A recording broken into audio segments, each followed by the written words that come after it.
All right, it is 6:30 p.m. in Jeddah, Saudi Arabia. Assalamu alaikum. Walaikum salam. Richard, thanks for joining us. Thank you for having me. And assalamu alaikum, everybody who's joining us live from across the world.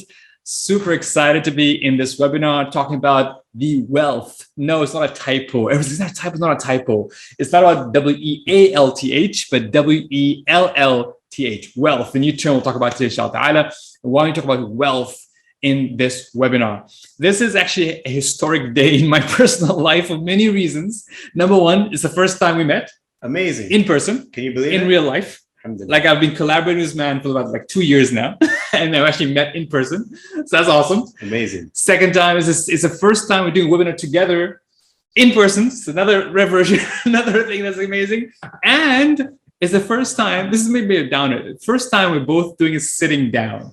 That is a downer. And usually, as many of you probably know, we're always standing, which we'll talk about briefly why that's important, but we're going to sit tonight. I know. So it's going to have to be a bit of a low energy. No, hopefully with high energy. No, we'll make this fun for all of you guys out there.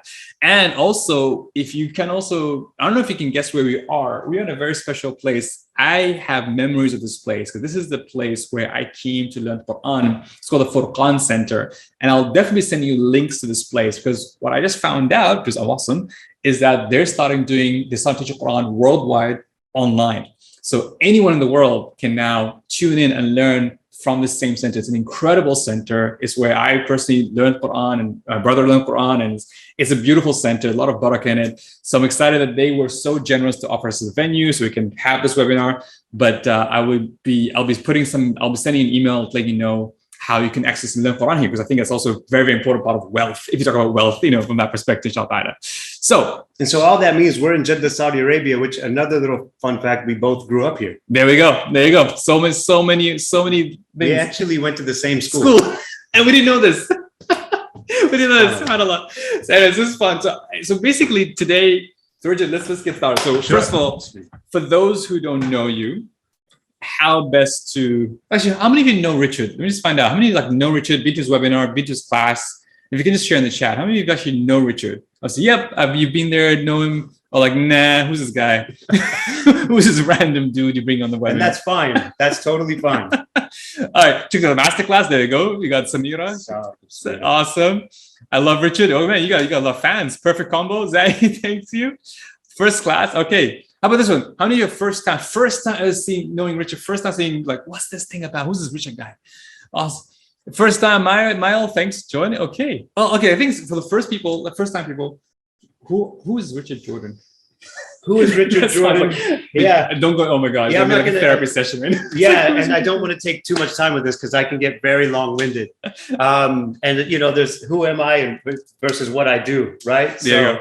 So I'm a health and wellness consultant, which is a broad term for a lot of different things that I do. I've been in the health and wellness industry for about 20 years, and started in the ergonomics related back pain, musculoskeletal pain management industry, and then sort of worked my way through the holistic realm with nutrition and fitness and mindset, mindfulness, and movement and sleep and all of the things that go into the holistic paradigm.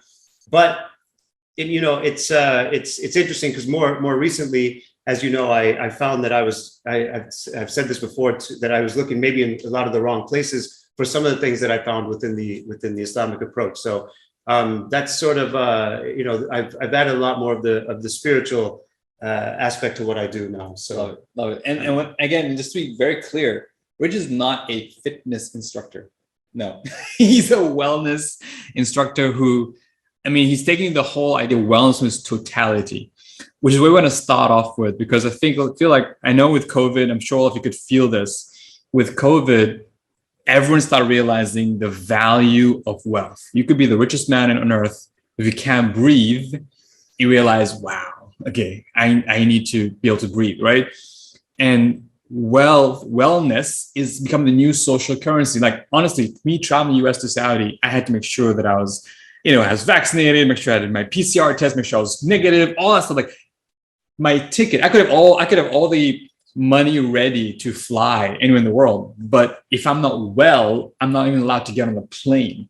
So think about it. Now, of course, now with COVID, it is an outlier, hopefully, situation.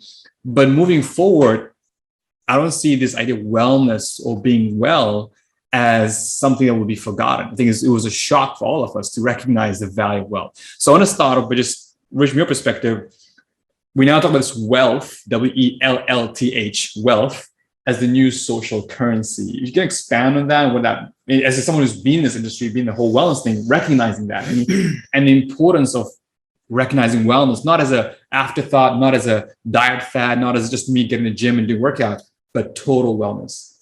Yeah. So it's a good question. I think it would be good to just, I guess, briefly touch on what is a social currency or a cultural currency. So just brief definition, it's an asset, right? It's a cultural asset or a social asset. And, we often hear like our health it should be one of our greatest assets. And a lot of people, as you just talked about with COVID, have realized that the world is shifting greatly towards greater levels or at least the pursuit of wellness. A lot of people during COVID got better, like at wellness, and a lot of people didn't. And from my perspective, I think there's an important question to ask. I like to ask this question to people I'm working with a lot: is what do you have what are the things you have, or what do you have that can't be stolen from you? Right? Tangibles, your house, your belongings, and all these things. And of course, we all could, go through that process. Like, what are our values? What are the things that make us who we are that can't be taken from us, no matter what? Pandemic, just no matter what happens to us, we have our fallbacks. And to me, that's what wellness should be, right? And it's different for all of us, right? So and I don't mean, sometimes I feel like I sound critical or I'm criticizing people, and I really don't mean to do that. But if the pandemic came and you were on lockdown and your health unraveled, it's because it's not your asset. It's not your currency. You don't own you don't have the habits, the rituals, the routines, the things that you can fall back on when time gets tough or when everything else is taken away from you, right? We should be able to, no matter what, have these routines and these habits that are meaningful to us and fit in with our particular goals, which again, my wellness goals and your wellness goals, they can be different to some degree. There are some basics that we all need, but if you have to outsource all of that, like you cannot be physically healthy unless society is operating so that you can go get it, right? It's not something that you wake up to and have small, consistent routines that make you physically healthy, make you, your relationship with nutrition is reflected in it. Your prioritization of sleep routines is part of it. The way that you breathe, your of course your ibadah rituals. Like, these are things a lot of people can relate to. Like, you don't, inshallah, we don't have to struggle too much to make salah, for instance. We don't have to struggle too much to brush our teeth.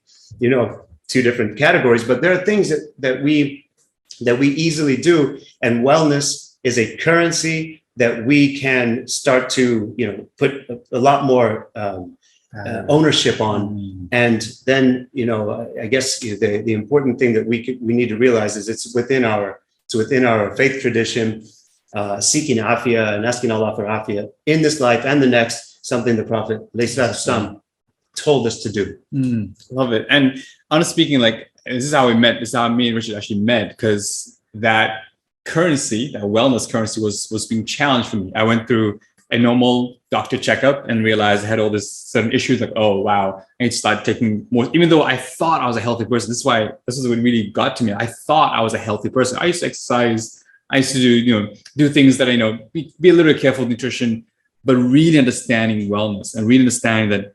First, understand who I am, my body type, what works, what does not work for me. And working with Richard, he is actually my health coach, who I referred to a lot of the health, figuring out what works for you from a sleep, nutrition, exercise, fit, and in its totality and holistically made a huge difference. It made a huge difference. And I think sometimes we tend to think, and this is why I get the wellness industry or the fitness industry, is so confusing. Like you go, okay, I want to lose weight. All right. So you start reading all these blogs and videos. Like, okay, with all those things. And, oh, I need to get some muscles. Oh, I need to improve my sleep. And it's so confusing. You just talk about the craziness of the wellness industry and just how to make sense of it. I mean, it's really hard. It's really, really hard. It is. It almost requires faith. Well, I was about to say it almost requires faith, like, and faith in that. You know what I mean? Like you have to have. We're putting faith in regards to our health in the hands of an industry, which, and this is not. I'm all about science, but it ebbs and flows and changes and evolves, and science admits that. Like if you look at by definition, like science doesn't really. It cannot prove anything. It's always like the theory of, at this point, the evidence based on this subject is such, right? But it can change. So that is, I mean, that's where it starts. Then after that, there have been, over the last 50 years or so, there's been some poor science that led to some dietary recommendations in the world that now are being, for instance, the U.S. government is pulling back, saying that we were mistaken about that. And the right way to eat and move is always, or most of the time, it's influenced by certain industries that are trying to influence the message. One of the best examples, and I won't get too deep into this, but the items that are in a gym that cost the most money, break the most often, require the most service and warranty, is where the emphasis is on how to best achieve health through movement, such as excessive running, excessive ellipticals and treadmills, and excessive cardio and things like that.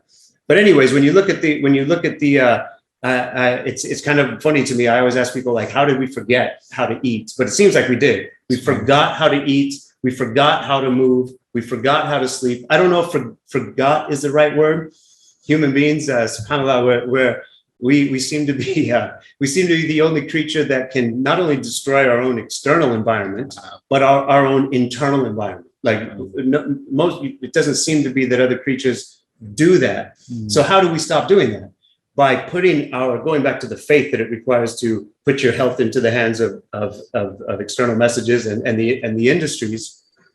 It's better to, first of all, learn to listen to the signals that your body is sending you, what's right for you, because it's different, it's dynamic, and it's different from the time that we're teenagers to our 30s and our 40s and so on and so on. The needs change, the circumstances change, our goals change, and being able to turn inward, which it is required to, you have to embrace the stillness and the silence in order to listen to your own signals that your body's sending you. That's the skill set. Okay. And in my humble opinion, it would be better that, and this is what we're here to talk about too, is why not try turning to the rhythms and the routines and the lifestyle practices that are in the Sunnah, for instance, and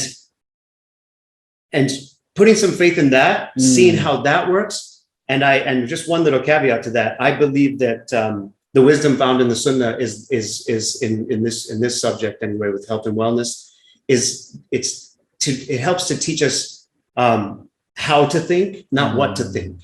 Because again, a lot of the things in the Sunnah certainly are they pertain to rhythms and routines and customs and all that would only have been possible with what was available in Arabia at that time, and with the time of the day, the circadian rhythms of the day, etc. So we have to take the wisdom from it and apply it to where we're living now. If you are living in Sweden, some of these rhythms are going to be different than they are in Mecca, right? But they're still, the principles are still very strongly emphasized in Islam to eat right, to move right, to sleep right, to even breath work. I was blown away to find how many hadiths and seerah and things about breathing. There is breathing emphasized in Islam, and everybody's going out and learn breathing practices and mindfulness practices, mindful breathwork practices, and that's great. But we do have that. Wow,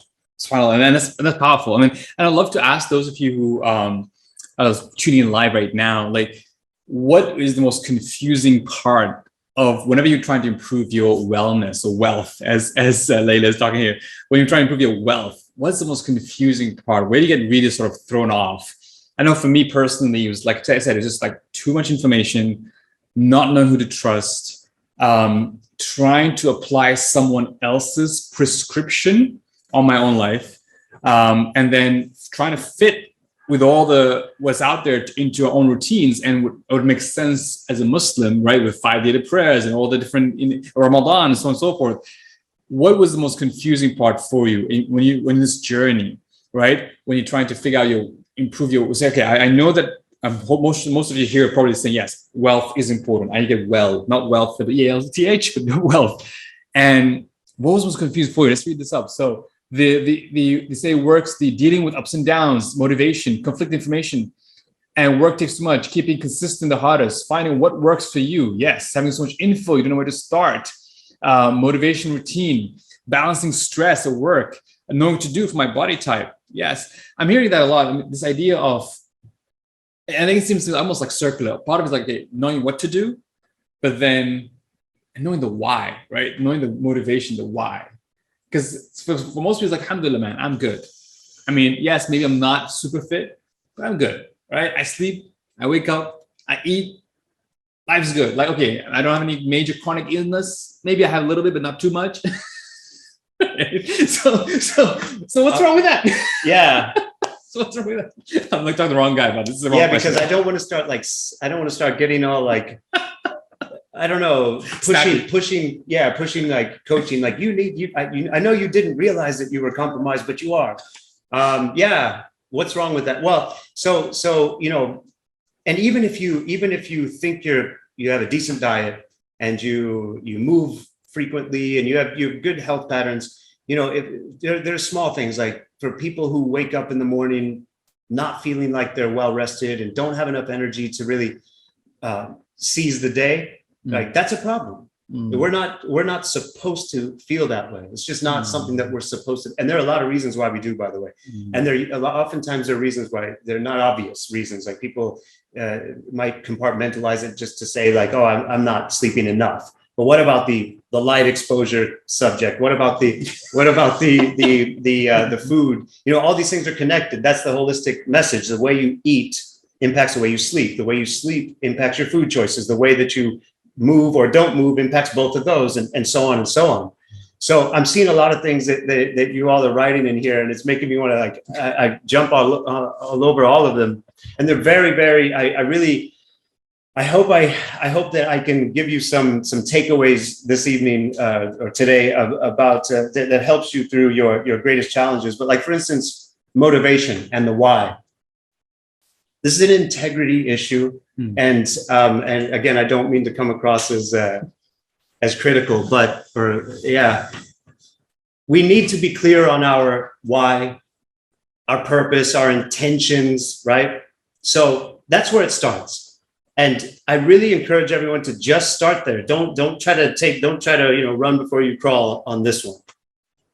Knowing what sort of life you want to create, right? Whether it's I want to have the energy to achieve all of my tasks at work, and then I want to come home and have the energy to be with my children and my spouse, and I want to have a greater connection with Allah, and I want to have focus in my ibadah. For instance, if it's just that, that's totally fine. But how do you achieve that? So let's say those are your intentions. That's what you want to create. And you start every day with a small intention-based visualization, like that's how it's going to be. Or whether you do that visualization or not, that's your general intention. Or maybe you have a greater why. Maybe you have a greater purpose, like something that really makes you emotionally come alive in a positive way, something that you want to. I have a definition that was given to me once about purpose. Purpose is an emotion that you cultivate in yourself and then give to others in the form of service. Love it. So I love that definition. So your purpose can be something that you cultivate constantly every day of your life. Cultivate it, nurture it, but give to others, impact the world, whether it's your family, your community. You know, how far you want to go with it is your personal business. but you have to give, you have to serve others, right? That's purpose. So once you have clarity of that, because if you don't have that, you're likely not going to stay motivated for your fitness goals or your nutrition goals or your getting your sleep together goals or whatever. So once you have clarity on that, then integrity means, what does integrity mean? It's like, it basically, simple definition, it's like if you, a lot of times you hear things about honesty being related to integrity and all that. Yeah, that's all true. And there's some honesty in this approach I'm about to talk about, as far as being honest with yourself, where you're skipping the most in all of these important lifestyle practices. But taking your why, taking your purpose, taking your intentions, and then designing or aligning your lifestyle practices in a way that are in support of or affirmative to that purpose. So that's the integrity model. Is it easy? No. This applies to our spiritual practice. Is that easy? Maybe for some people it comes easy, but in general, this is our struggle. It's a lifelong struggle. Alhamdulillah for that. We have something to constantly work on. And one of the greatest contributing factors to a human's well-being is a constant sense of transformation and development. So we should be always applying that to our spiritual path, our mental, and our physical wellness as well. So it's just simple as this. And the simple part is the words. Doing it is not so easy. Get clear on your intentions, and then align your lifestyle practices and ask yourself, are my lifestyle practices affirmative and in support of these intentions of mine? Because that, at least the exercise, is not so complicated to do. You can really at least be honest with yourself there. And then inshallah, through these very, very tiny, small, incremental baby steps, you will start to build momentum through the God-given mechanisms that have been put in us to wire ourselves differently every time we take a step in the right direction. And it just grows from there. I love what you just said, and I can so relate to that. Somebody who I've been working with Productivenesscom and other projects, and it's amazing how if you don't sleep well, right, and if you just had a bad dinner, late dinner, or if you were traveling, jet lag, it messes you up, right? So for you not to prioritize that, like even someone you want to do service, do all this work, but if you don't prioritize that, it impacts you. It really does sort of, you cannot be what I call a spiritually intelligent leader, someone who really makes impact in the ummah, if you're somebody who does not prioritize their health. And you see people who have made impact in the ummah in the past and present, like people who worked really hard. They take this, yes, maybe they're not going to the gym 10 times a day or doing something crazy work, but they've prioritized this because they recognize, if I don't get my wellness, this wealth we talk about, this wellness down, I'm doing disservice. I'm doing disservice to my family, disservice to my community, disservice to ummah, and even if I want to, even ibadah, right? Like the fact, once you take care of how your bedtime routines and evening routines, getting up for Fajr and Tahajjud actually gets easier.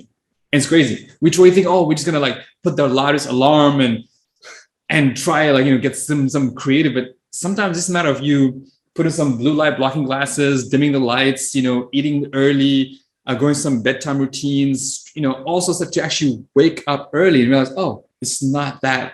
Not saying that it's not hard, but it's easier. Yeah. Than if you're trying to do that without taking care of your wellness. Yeah. It's interesting you bring this up. I think I was on the recent course, the incremental wellness course. I was talking about your prophetic routine diagram, which I assume everybody's few of them see. You can check it out on our website. Just prophetic routine for comments.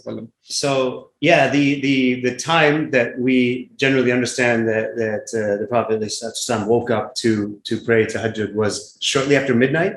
Okay, and I'm super curious I asked everybody how did he wake up at that time? There's no clock. There's no adhan. Even the roosters aren't making noise. How would he have been able to do that? Really, ask yourself the question. It's through consistency, most likely. You have to be consistent with all of these pillars of wellness that we're talking about in order to, and make it a lifestyle in order to eventually get what you're trying to get out of it. And if we're going to sleep all over the place, right? Like, because once again, this is where you ask yourself, is my lifestyle in support of my intentions? But like, it's like, no.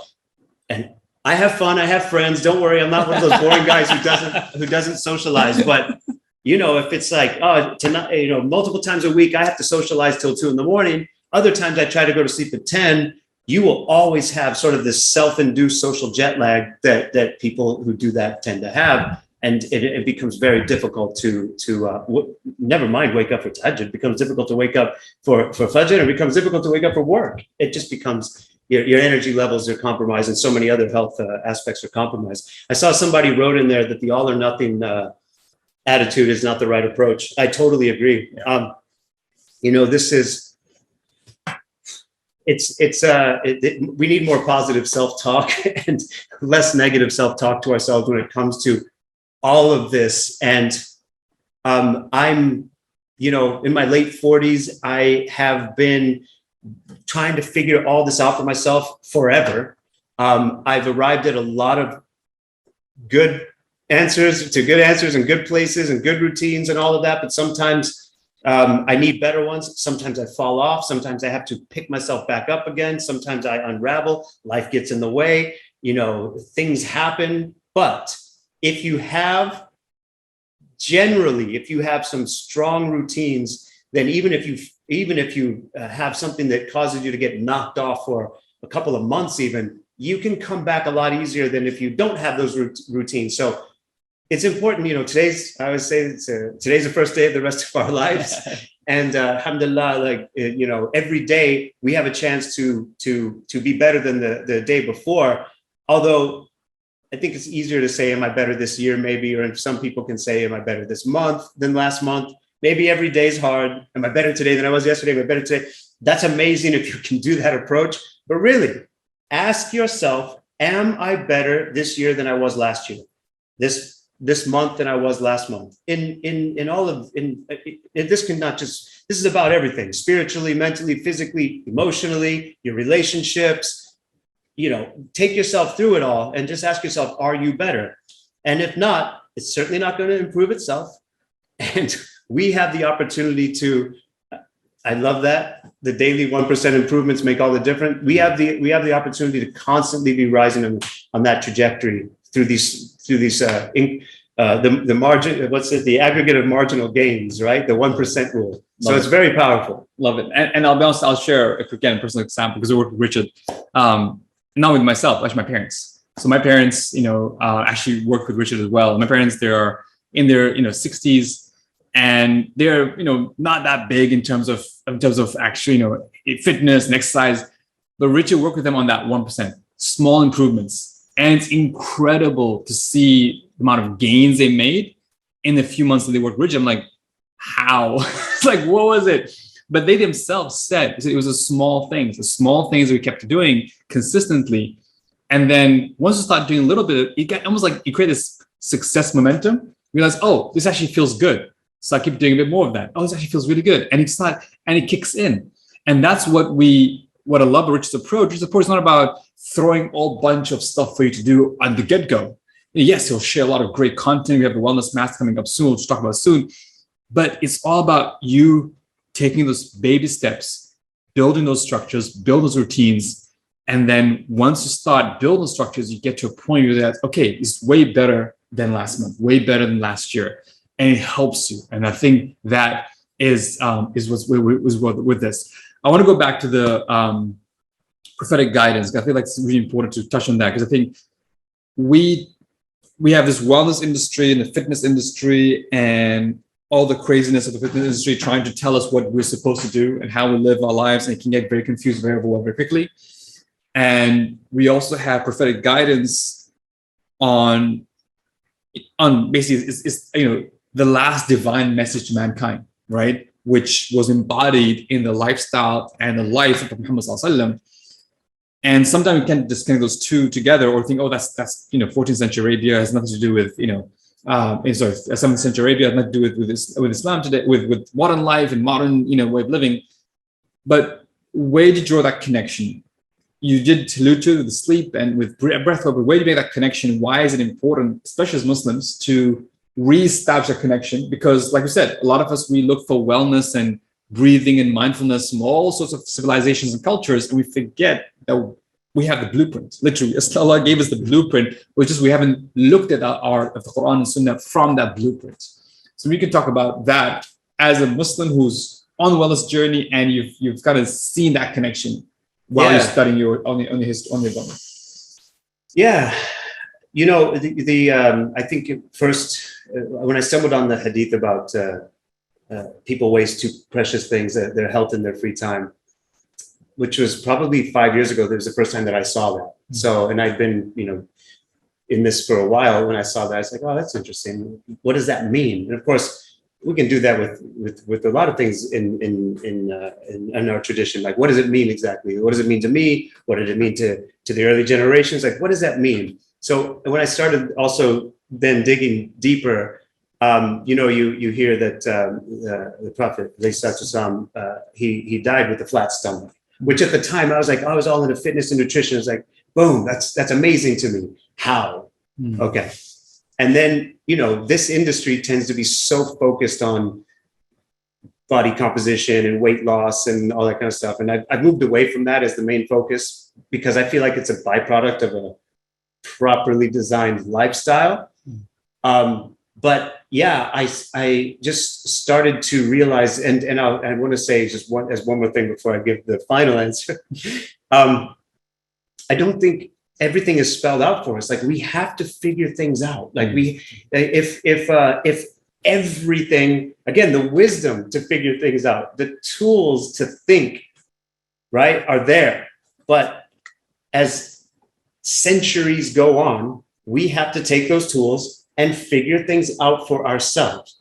So all the different pillars of wellness, and you can find, sometimes you see them as 4 pillars, 6 pillars, 8 pillars. The World Health Organization has a bunch of pillars, and generally there are a bunch of these pillars. They all make sense. When you start to see these pillars, and you start to look for them in the Sunnah and in the Quran, even, like, of course, you realize they're there, and we are told the Prophet is the best example for us. Like, so then you would say, well, why wouldn't I then say, how did he eat? How did he sleep? How did he move?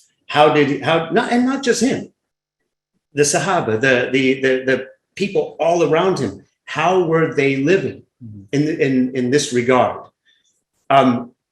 You would then draw, in my opinion, the connection that the way they were living gives us an opportunity to express gratitude and shukr to Allah with our bodies, right? So I know we've probably all heard something like this, but in general, most of us, if our parents give us a gift or if somebody gives us a gift, we kind of like, a lot of us respect it more than the gift that Allah has given us of our body, right? So if you're given this gift of life, the gift of Islam, and this body, which is your only true home and the only vehicle you travel this life in, or that you live in and travel this life in, we should treat it, with the utmost respect, and move in a way, eat in a way, think in a way, breathe in a way, emote in a way, and sleep in a way, etc., that expresses gratitude to Allah. And I have found that is embodied without having to say it necessarily all outright. It's embodied in the lifestyle of the Prophet. I love that, and I think it's powerful. Like you said, it's, when you do reflect, how did you sleep? How did you eat? How did you move? And then recognize and seeing that. I love where you put it, seeing that as a way of worshiping Allah subhanahu wa ta'ala, like as a way of expressing gratitude. It just takes wellness to a whole different level. Wellness not become this side thing I do on the side, or this, oh yeah, I'll take care of my wellness when I retire, or when I'm less busy, or when the kids grow up, or it's like, it's just like I care about my salah, I care about going to Hajj, I care about fasting Ramadan. I'm taking care of my body as a form of worship, and not in this cliche, way. No, it's in the real sense, right? I'm eating dinner early so that I can sleep early, so that I can wake up to pray. I'm managing my breath work so that I can manage my stress, so that I don't have an outburst in front of my colleagues and my family. So I can recite Quran better. I'm cutting my friends off short tonight in this hangout so that I can go home and go to sleep early. Exactly. Right. That is way powerful. That's really powerful. And so it really, again, I'm hoping that the point of this webinar, again, just to make sure the key message is delivered clearly, is I want all of you to recognize the wealth that's within you, right? You have so much wealth. We always think about wealth in terms of financial wealth, but the wealth of health that's within you. Some of you are already activating it, maybe. Some of you are just sitting there dormant. It's like a dormant asset you've not activated. But it's incredible when you adopt small lifestyle practices, how you eat, how you sleep, how you nap, how you manage your breath, your stress. It almost opens up a whole different way of living, right? Whether it's the ideas you get, whether the energy you have, whether the relationships you develop. And it's just the impact of it is, when you really think about it, realize it's way beyond just me looking good in the mirror. Or it's like, oh, mashallah, yeah, I look good, or I fit in a certain dress. It goes beyond that. And I'm hoping that as a key message, that really goes through. And I'd like to say one thing about that, or as an add-on. It takes a lot less time to start feeling well and to start getting better than it did to arrive at a place where you're not well, or where, it takes a lot less time to get better than it did to get unwell. Right? It takes a lot less time to get well than it did to get unwell. Really, like we see this with everything, like, with back pain, with energy. Energy is kind of where it starts. Mental focus, cognitive function, all of these digestive issues, heartburn, gas, bloating, cramping, skin issues, like all of these things. Like it took a while to get there. Really, like people need to look at like some of the chronic situations or illnesses or diseases that we're managing, living with, didn't happen overnight, and it won't, things, comfort, the comfort will follow the correction, inshallah. But really it takes a very short amount of time to sort of unravel those things that happened over a long period of time. And that's the good news. Like, I think a lot of people lose the motivation to take those first steps because they think like, oh, this is going to take forever. It's going to be so much work, but it really isn't. What happens in a very short amount of time, like literally in some cases, 10 to 14 days for people, that it's like life-changing. So love that. And I know that Rich is not talking just out of blue. He's talking real life experiences, working with a lot of groups, a lot of people. Like I said, I'm one of his students. My parents, one of his students. A few others worked with him. I've just seen that, where it didn't take long to start unlocking those kind of like that wealth, as we say, to make it happen, inshallah. And that's why I was really honored to when I spoke to Richard, I'm like, Richard, you got to take this and deliver to the Productivenesscom crowd, because I feel like this is so important, and more important for us as we do at Productivenesscom. We try to link spirituality, our faith tradition, to personal professional development. And I feel like there's nothing more important. You talk about productivity, talk about leadership, but you cannot be productive if your wellness is not there. And I'm someone who's been doing research productivity and teaching productivity. That's where we start off with. So having someone as Richard, who I think for me personally, I've learned a lot, and one of the most certified people and very holistic his approach, teach this masterclass is an honor. And he did it first time with us in summer of this year, and somehow agreed to again. It was an amazing experience. Somehow agreed to again. So we're excited that we're going to be launching the second cohort. So we do this in cohort based. Those of you know, we run these masterclasses every few months, and the second cohort of the Wellness Masterclass is starting this Sunday. Yes. This Sunday. Days, so what I want to do is I'm just going to make sure that we're clear what exactly is the Wellness Masterclass, what it's covered, and get a chance to answer your questions about the Wellness Masterclass. I feel like maybe some of you, this is a chance where you get to ask all your questions. Those who are on the fence, who are not sure, is this the right thing for me or not?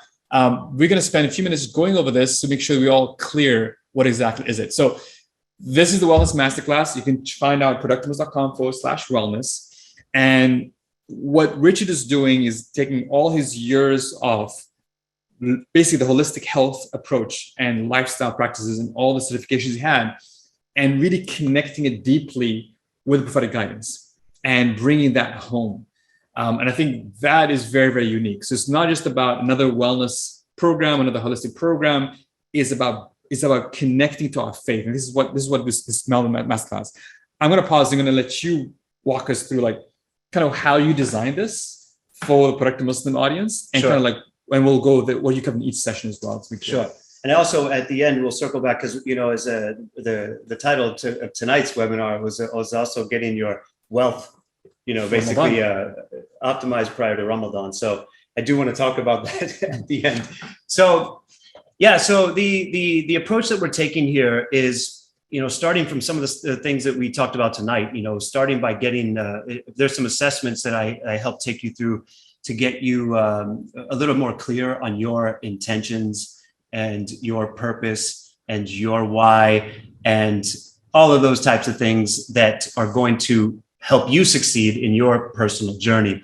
So there, I think the self-assessment is already there on the landing page. There, you can take it, and you know, just kind of, it'll help to open up these questions that I was referring to before, like where you're skipping the most, because where you might need to start is maybe something that you've been taught or told by some YouTube video or some influencer or some, you know, some coach you're working with in the gym and all that, which is fine. But sometimes it's not where you need to start. And if you take yourself through these questions about these holistic lifestyle appraisal questions, you can really find that, wow, I'm eating right and I'm moving so much, but you know, who cares about sleep, right? And that's not right, of course. And that might be where you want to start, and you get so much more impact on all these other categories in your life. So we're going to start off with just getting clarity on what wellness means in general, what wellness means to us, our mindset on wellness as Muslims. We're going to talk about that and assess ourselves. We're going to talk about balance, because balance is such a key part of this subject from a nervous system standpoint, right? So our bodies are always trying to achieve, this is how Allah created us, to achieve homeostasis, balance between the autonomic, the parasympathetic and the sympathetic branches of the autonomic nervous system. The fight or flight, the rest and digest branches are always in conflict. And this is a good thing with each other, because we need them both for certain times of the day and certain times of life. But we do know that most people today are in a state of sympathetic dominance or fight or flight, super stressed out for a lot of different reasons. It's not just mental. We have to realize that stressors come in all shapes and flavors and categories, right? So, and they're cumulative. So mental, dietary, financial, relationship, environmental, spiritual, existential, you know, on and on and on. And these things add up, and we have to have an active practice to balance ourselves out. And this is where a lot of us will find that we're using some of the other lifestyle pillars to, I don't know, self-medicate, if that's the right word. We're using exercise in the wrong way to try to de-stress ourselves. It can be used as a de-stressor, and it should be in some ways, but the right approach needs to be deployed. And also nutrition, right, or food is oftentimes used in a way to make us feel better. So we want to talk about how we can get better balance through our lifestyle, work in more than we're working out. And I don't mean from a fitness perspective, but just energy output perspective. We're going to talk about the rhythms, circadian rhythms that Allah has designed every living creature, whether it's a bacteria, a single cell organism, to an elephant, a human, and everything in between, right?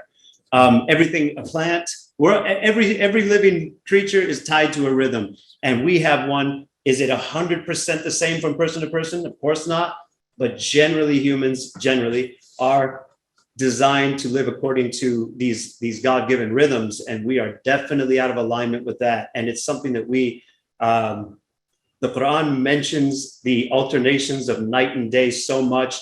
The Prophet ﷺ, was very much about shutting down after Salat al-Isha. We're going to talk about that and what that means to the rest of just the wellness of our day. One little thing I'd like to get everybody to think about: in Islam, in the Islamic calendar, in the Islamic day begins at Maghrib, right? Day does not begin when we wake up so that we then exhaust ourselves and go to sleep at nighttime. No, day begins at Maghrib, and how we sleep determines the success of our day. And then we're going to go into movement, and I'm going to help us all, inshallah, make movement a part of our identity. The Prophet ﷺ did not have to go and work out for an hour, and then the other 23 hours of the day he sat down. Alhamdulillah, in his life example, the way that he walked, there's descriptions of the way that he walked, the way that men and women of that time were physically fit enough to carry out their daily tasks, to fight if needed, women too. Bow and arrow, the draw weight of a bow is super heavy. If anyone's ever shot an ancient bow, you will know it's not like the ones today, for the most part, that you go to just an archery gaming thing. Like the draw weight requires a lot of physical strength. There's so many things we're going to talk about in the early generation of Muslims. And the only reason we can't do half of the stuff that they could do is because we sit too much. But how to unravel that is not by going to the gym and excessive running and killing yourself on a treadmill, for instance. There are ways to organize and stabilize your body and learn proper biomechanics that apply to everything. The way you sit, the way you stand, the way you move 24/7 when you're not sleeping, of course, is very important. And I'm going to take everybody through that, plus give you ways to increase your physical fitness without having to spend incredible amounts of time. Actually, you won't have to go to the gym. You don't even necessarily need equipment, and you can arrive at a good level of physical fitness without spending a whole lot of time every day dedicated to it. Nutrition, the most heated subject in the world.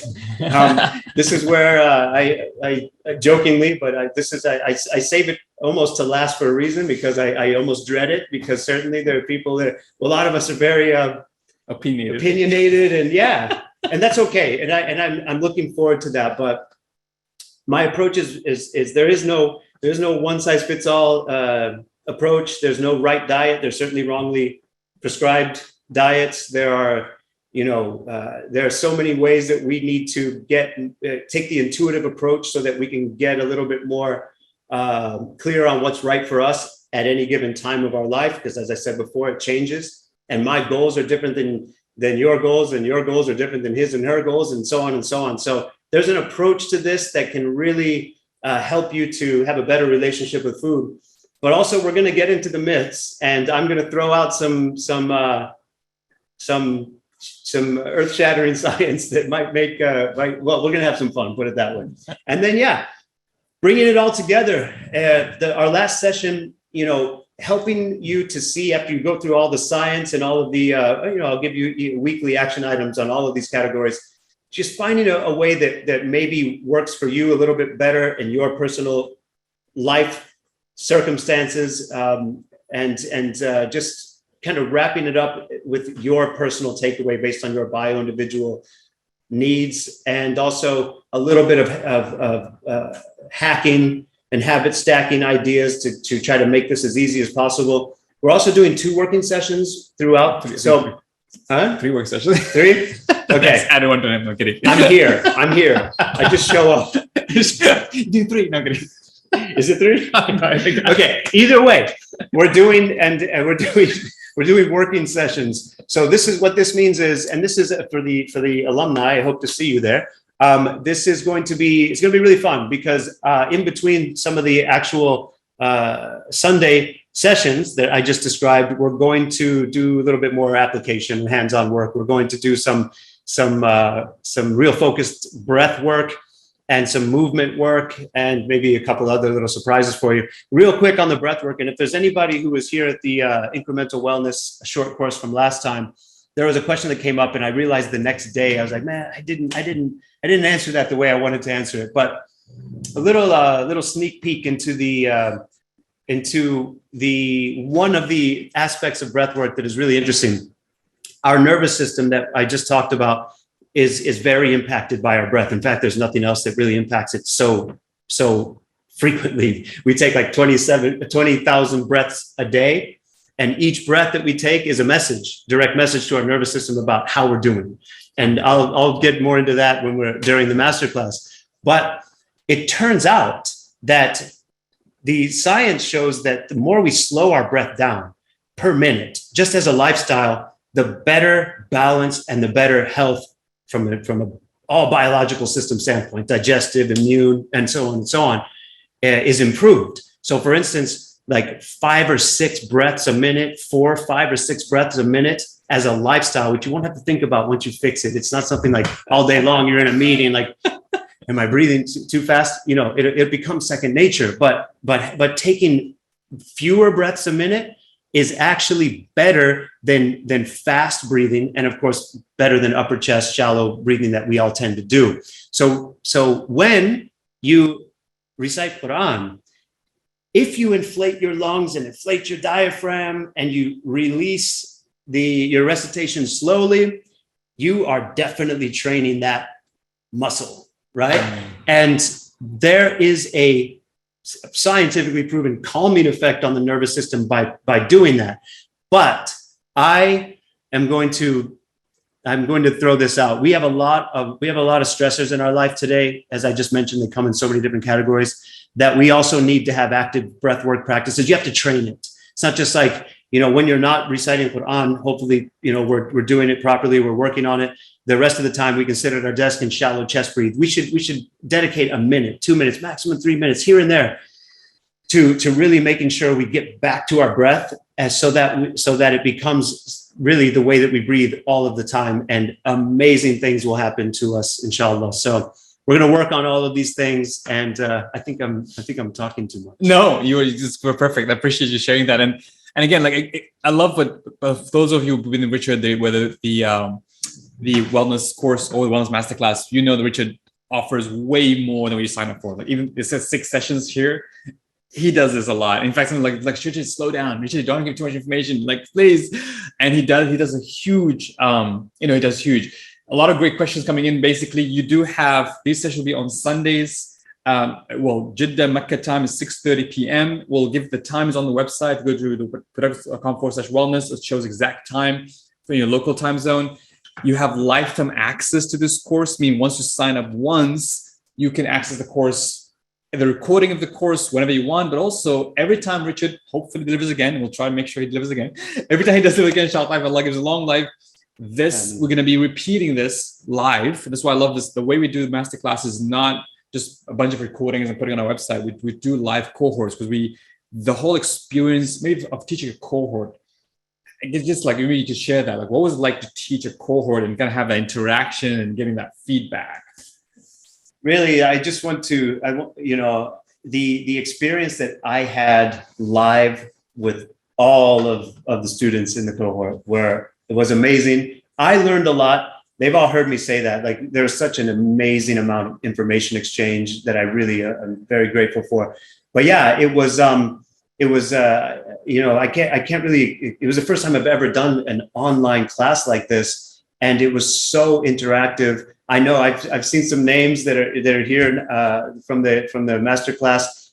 It was so interactive, and it was hard to stop. Every single time we had to shut down each Sunday. But like the conversations were so vibrant, so there's so much just robust dialogue happening. And I can also say that I guess at the time the platform that we were using. There's a platform that you can talk to me on, and I can support you on throughout the whole 6 weeks. So it's not just like Sunday and then you don't hear from me again. And I did my best, and I hope that the students that attended and participated, or that were in the masterclass would attest to this. But I really tried to stay engaged, and I promise, inshallah, to do that again. So it's a handheld journey for 6 weeks. So every day we're pretty much dialoguing, and we're exchanging ideas as much as possible. So it was really amazing for me, and I really look forward to it again. And inshallah, I hope to see many of you there. Alhamdulillah, alhamdulillah. And also, you can see the main testimony. Again, we ran this first time in the summer. We have this incredible testimony of people who've been in the fitness industry. We have doctors who said, I'm a doctor and I learned so much, right? And there's just the impact they had on their lives. You can watch the video testimonials there. It's very, very simple. When you sign up, you'll get access to your lesson plans, you get access to our platform to have all, even if you can't attend live, you can watch the recordings, the handouts. We're using a Slack community, a Slack channel. Slack is like our forum where you go in and basically ask questions to Richard during the 6 weeks. So even if, let's say, if you missed a session or if you attend a live session, you have a follow-up question, you can ask him in Slack, and Richard jumps in there very often and responds to you. Again, if you miss a recording, not to worry. If you miss a live session, not to worry, you can have the recording. I know that sometimes, given the time zones, you can't access, you can't just attend everywhere. We have a global audience. Another fun fact here, just like today's webinar, people from Kazakhstan to Indonesia to United States to Canada and everywhere in between. And in fact, when that sort of number of people, normally like 30, 40, 50 people, meet together, and they're sharing and they're all on this journey of trying to be well together. It's incredible. We've had some people who said this was one of their most favorite masterclasses, even after all Masterclass Product Muslim, this was their favorite. It really made that real impact on them, which is why we're excited to launch it again. This is your investment for both of these. There's 2 versions, and we'll talk about deep dive in a second. If you want the 6 live sessions, the 3 working sessions, the unlimited Q&A time, you almost like something I just like shut down because people just keep on asking questions. And Richard, he's very generous with his time, and it stays on after the live session to answer any questions. The online discussion forum and lifetime access to future cohorts and future updates. Richard doesn't just sort of sit there and is stuck in time. As the research comes in, he updates his content based on what he's teaching. This is going to be $595. Or actually, sorry, this is a little old version here. It should be, we made it more affordable, $85 per month for 7 months. Instead of being for 5 months, we're extending the number of months so that it becomes easier, more budget friendly. So this is going to be, essential edition actually is going to be $85 per month for 7 months. If you click on sign me up, it will say that on the actual, I believe it will say that on the actual, on the checkout page. The deep dive. Yeah. What's the deep dive? Because that was a whole new thing you offered. This number check. Yes, we have the option of $85 per month for 7 months for those who want to something a bit more budget friendly. But we can talk about the deep dive. So we did a deep dive last time, and we're going to do it again, inshallah. And this is where those that signed up, it's a more close, intimate group, and we're really working on, for those who are interested in going deeper into these habits, or maybe you need a little bit more help. And also there are one-to-ones that can come out of this, but this is where you can make a bigger impact with private coaching and also the group meetings. But this time around, it happens to flank Ramadan. So I'm really excited about this because we're gonna do it differently this time. Last time it was straight through, right? We did 6 weeks straight through. But this time we're gonna do the first part of it before Ramadan to really make sure. And this kind of again going back to what the title of tonight's webinar is about. We're gonna make sure that we don't unravel during Ramadan, which happens with a lot of us. And I don't want that to happen. It should not happen. There's no reason why our health and wellness should be compromised by Ramadan. In fact, it should be the other way around. And I know we all know that, but some of us, I think, probably have a little bit of a fear based on all of our experiences, however many Ramadans you've observed, that it just has to be that way, and it does not. And there are ways, for some of us, it's just tiny little hacks, tiny little switch ups. Maybe it's dietary. Maybe it's a little bit of a few minutes of movement that are properly allocated throughout the day. When's the right time to do it? Maybe it's related to circadian rhythm health. There are just things that I'm going to help you optimize your Ramadan with, so that you can not only, of course, the most important part is have more focus and have more clarity and focus and energy to put into your ibadah during Ramadan, but also so that you come out of it feeling, inshallah, amazing. And then we're gonna wrap it up after Ramadan. Maybe I think we have it scheduled so that it's after Eid too, so that we can celebrate and then come back and share all of our stories about how much the delicacies both pleased us and hurt. Alhamdulillah. I'm kidding. Alhamdulillah, alhamdulillah. And again, one thing we do offer a 30-day money back guarantee for any of the signups. So if you sign up and you try if you do 30 days from now, it's like almost get 3-4 sessions. And like, it's not working for me. You just drop us an email, we'll refund you, no questions asked. So I hope this is very, very clear. I just want to say, yeah, I already said it once, but I'm gonna say it again. Don't forget, there's private coaching involved in the deep dive. Yeah. So it's a key point. You know, there are a lot of things that you might not want to bring up in the group. There are a lot of things that certainly pertain to you and not others that you might need to talk about more at length. Bio individual needs, and I can certainly assist with that. Awesome. Some questions about, will this be offered again later? Yeah, this is going to be, again, right now, we're just going for the next masterclass. It depends on Rich's availability, the timing of the masterclasses.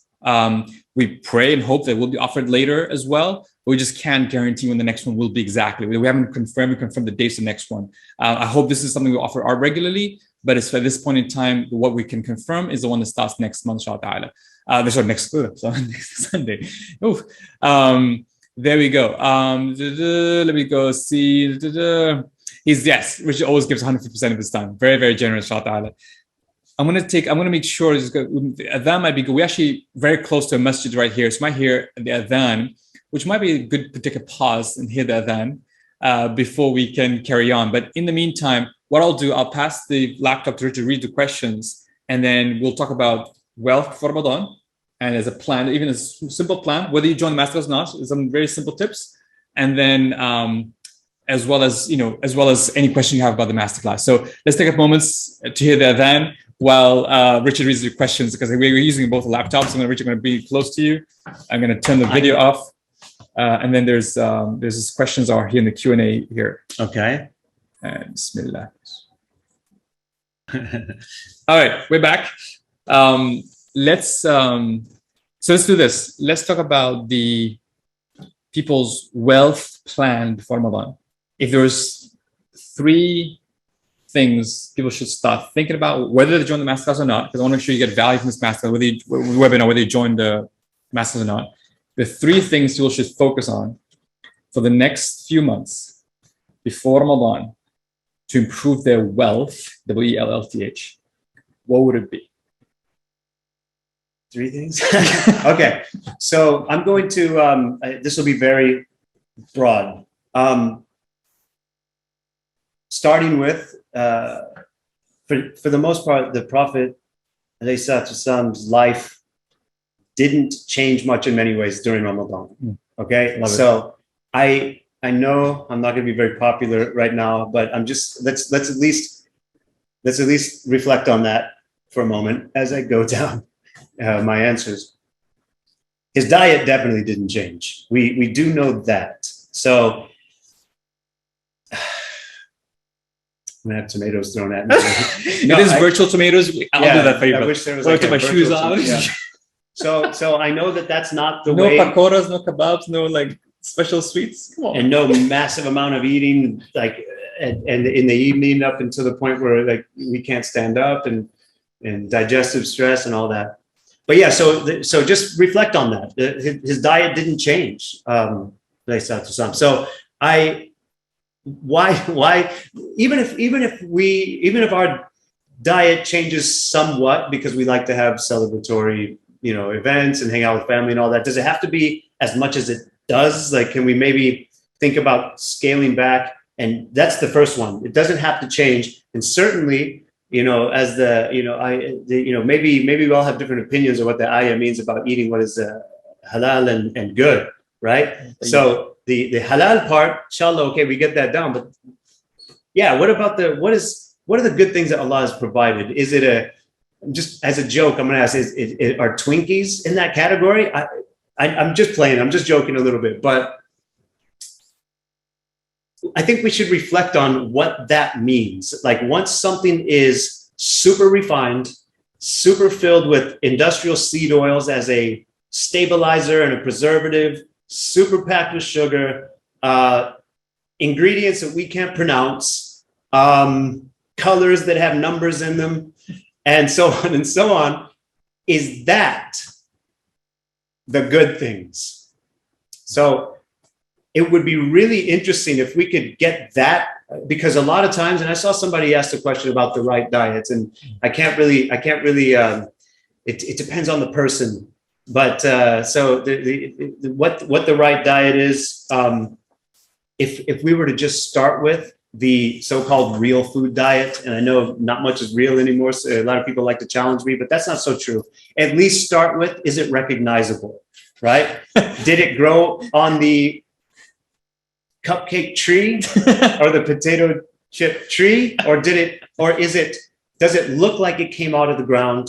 Does it look like it came off the tree? Does it look like it was picked off of a plant? Does it look like it came from the animal? Start there. If you just start there, I know it's not easy, but if you just start there, a lot of amazing things happen. So diet didn't change. We need to eat of the good things that Allah has provided. Sleep. We didn't stay. The early Muslims definitely didn't stay up all night long. There was some sleep at night. I'm not saying that they didn't have less sleep. We're certainly going to have less sleep, but everything we do during the day affects the quality of our sleep. It's sleep hygiene, right? So from the time you open your eyes in the morning, and every single thing that you do the rest of the day is going to affect the quality of your sleep cycles at night. So if you're going to get less sleep, which I hope that all of us will, inshallah, commit to sleeping a little bit early, so that, after Taraweeh, for instance, like it's good to get a little bit of sleep then.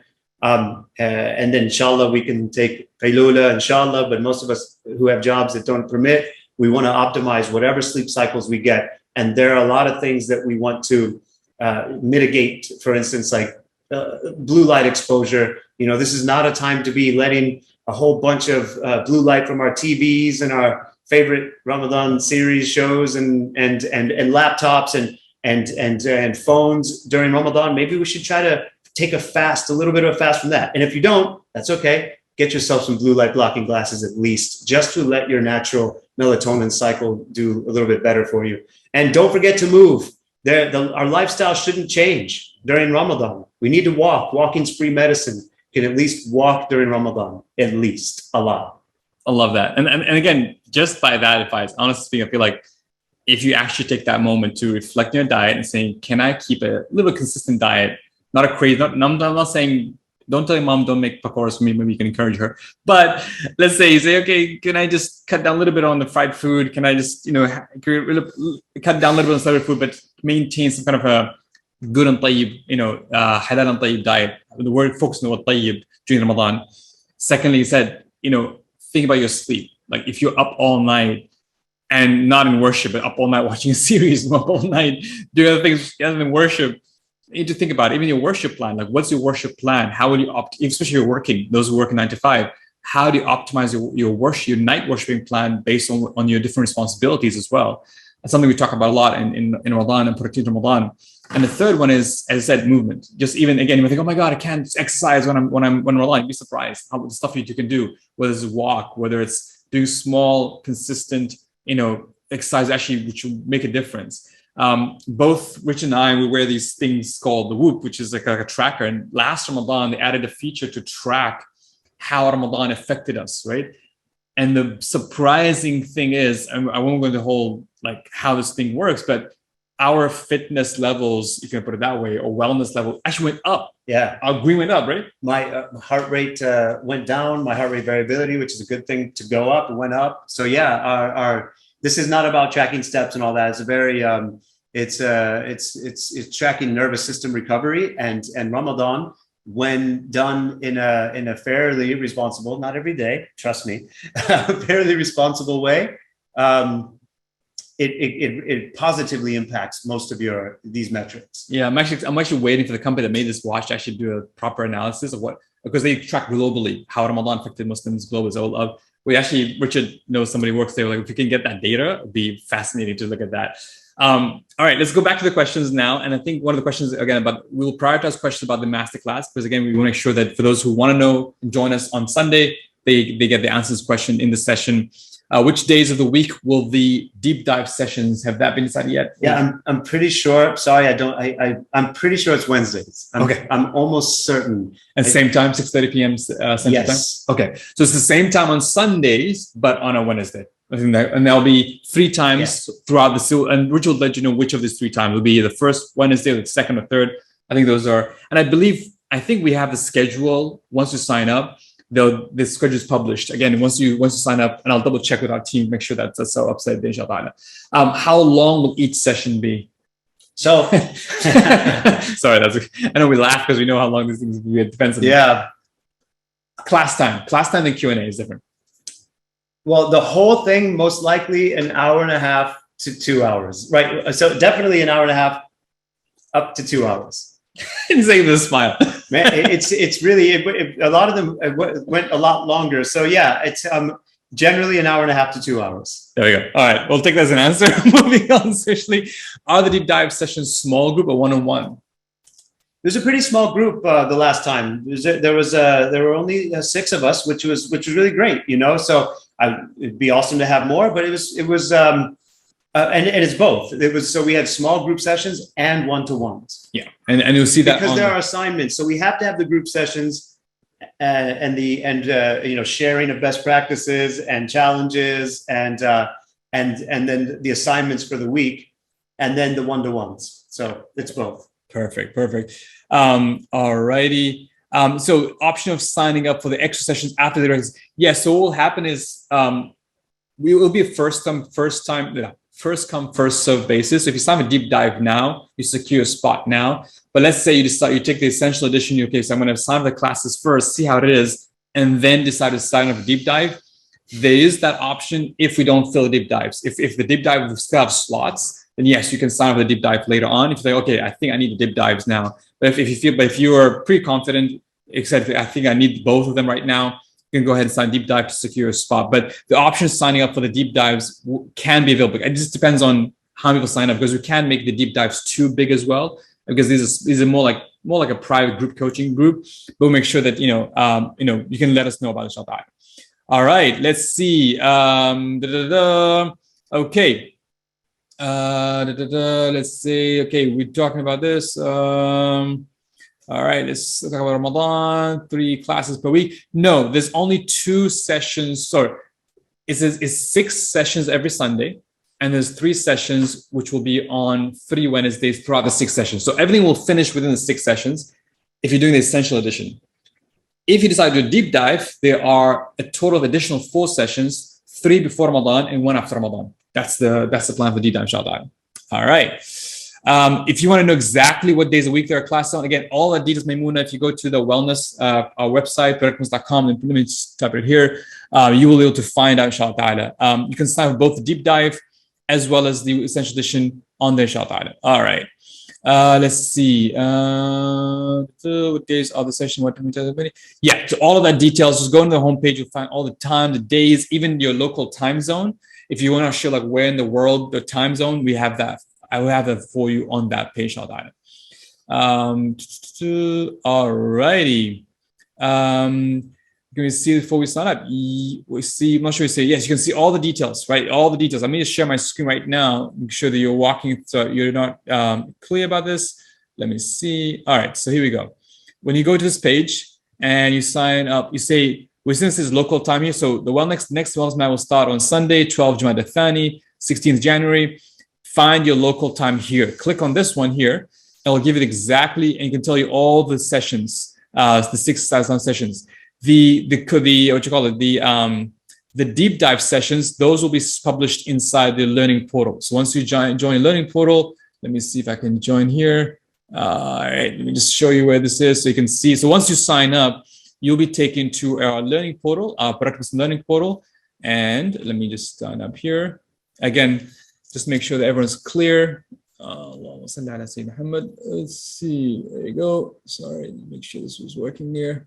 There you go. All right. Nope. I'm trying to get my password going. There we go. Bismillah. Sign in. All right. So it's going to take me to the back end. So don't ignore this part. This is the back end of our courses and master classes. But I'll show you what you will be able to see when you sign up, inshallah. So we're going to go to Wellness. Oh, there you go.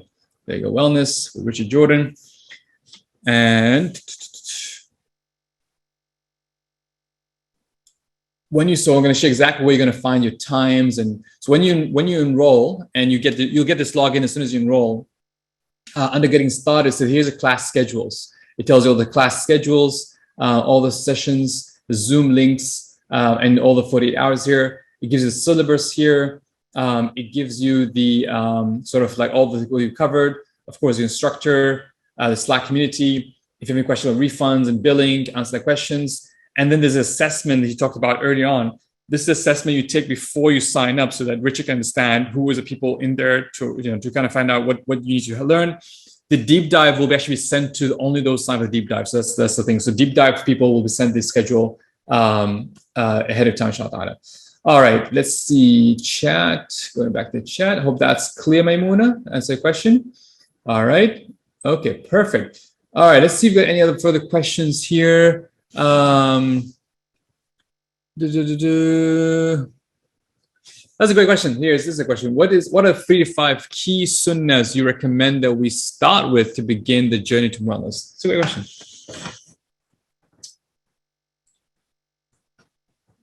So we know that the description of the Prophet's walk was that he appeared to be descending from high when he walked. And that would indicate that he walked at a tremendous speed. Okay. And this is something I don't want to get too far into, but there's things like heel striking and just the way that most people walk these days, including children, is reflects the imbalances that we have in our musculoskeletal system. So there's a lot of like heel striking and improper gait. Gait means the way that we walk and run. And in order to walk as if you're leaning forward, which if you walk correctly and fast, you kind of have that sort of forward lean. So maybe you'll get to the forward lean part later, but walking at a tremendous speed would be a sunnah that I would recommend. Walking in general. And I don't, there are these assumptions that I start the classes off with, and we have to assume these things like, a lot of times people have challenged me when I say, certain things about the Prophet's lifestyle. And people will challenge me and say, yeah, but they didn't have cars, they didn't have elevators, they didn't have packaged refined foods and all that, as if they did, that he, would have altered his lifestyle in that way. I don't believe that. I don't believe that would be the case. So I do encourage everyone to consider how much more you could be walking, even if it's in circles in your living room, for instance, if you're on a lockdown. But yeah, walking is key. It's the most important exercise. Before resistance training, before cardio, before anything, it's walking a lot. And it doesn't have to be done all in the morning or all in the evening. It can be broken up throughout the day. So that's one. Two, I would say that we should be, this isn't necessarily a sunnah, but it is, but we should be less, what's the word, rote? Like, we should be more mindful about our shukr before we eat, right? Stopping and truly not just saying Bismillah and then starting to eat, but we should eat with others. We should not be eating while watching the scary news, and we shouldn't be, I know sometimes we have to do working lunches and things like this, but in general, we shouldn't be working while eating. There's a reason, digestively, there's a reason. We shouldn't be on our phones. We should be mindful and grateful and really, really conscious of how grateful we are for the food that Allah has provided. I consider that a sunnah. And I would say that it goes a very long way for digestion, by the way. Like, really, like, gratitude while eating helps us to absorb nutrients better. That's a fact. And then sleep. The Prophet didn't like to talk after Salat al-Isha. I know that sounds so radical for us in our life today. So maybe it doesn't have to be quite that way. our life is hard these days with our 9-to-5s or our, even longer. And so this is oftentimes it's the time that we spend time with our loved ones. And I understand that. I do it too.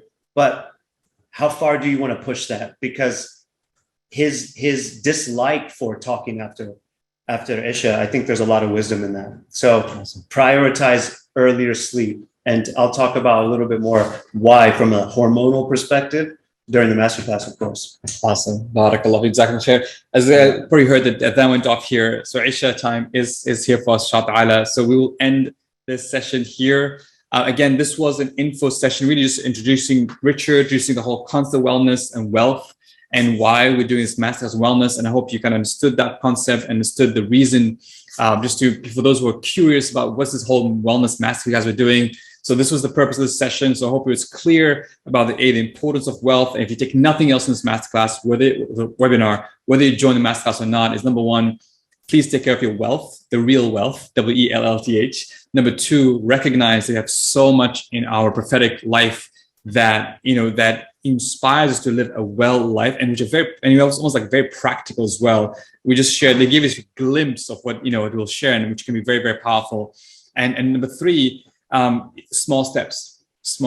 Don't overwhelm yourself. Take those small steps, and inshallah, you get on that journey. And for those who decide to join us on the Wellness Masterclass, we're honored to see you next on Sunday, which will be there to be your instructor and host. And inshallah, I wish you all a life of wellness and a life of barakah. And jazakumullah khair. Subhanak Allahumma hamdik. Ashhadu an la ilaha illa ant. Astaghfiruka wa atubu ilayk. Assalamu alaikum wa rahmatullahi ta'ala barakatuh. Assalamu alaikum.